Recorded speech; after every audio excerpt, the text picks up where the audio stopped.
मिली है। जी लाल जी, बहुत बहुत शुक्रिया तारिक उमर इस जानकारी के लिए।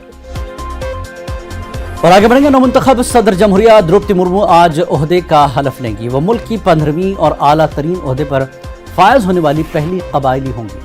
हलफ बर्दारी तकरीब पार्लियामेंट के सेंट्रल हॉल में 10:15 बजे होगी, जहां चीफ जस्टिस NV रमना उन्हें हलफ दिलाएंगे। हलफ बर्दारी के बाद द्रौपदी मुर्मू को 21 तोपों की सलामी दी जाएगी। वो सेंट्रल हॉल में हाजरीन से खिताब भी करेंगी। हलफ बर्दारी तकरीब में राज्यसभा के चेयरमैन वेंकैया नायडू, वज़ीर आज़म नरेंद्र मोदी, लोकसभा स्पीकर ओम बिरला, मरकजी वज़रा, गवर्नर्स, सफारती मुशीरों के सरबराहान और अरकान पार्लिमान और मरकजी हुकूमत के प्रिंसिपल सिविल और फौजी अफसरान सेंट्रल हॉल में मौजूद होंगे।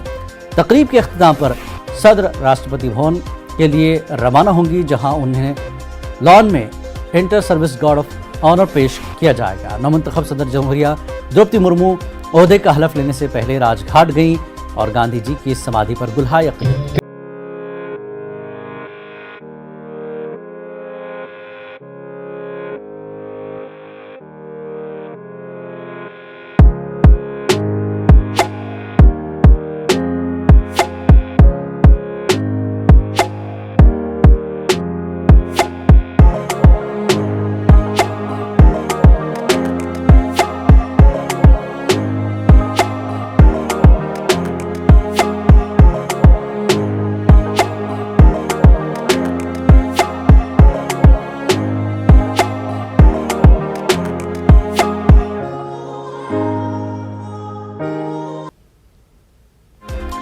और आधार कार्ड से वोट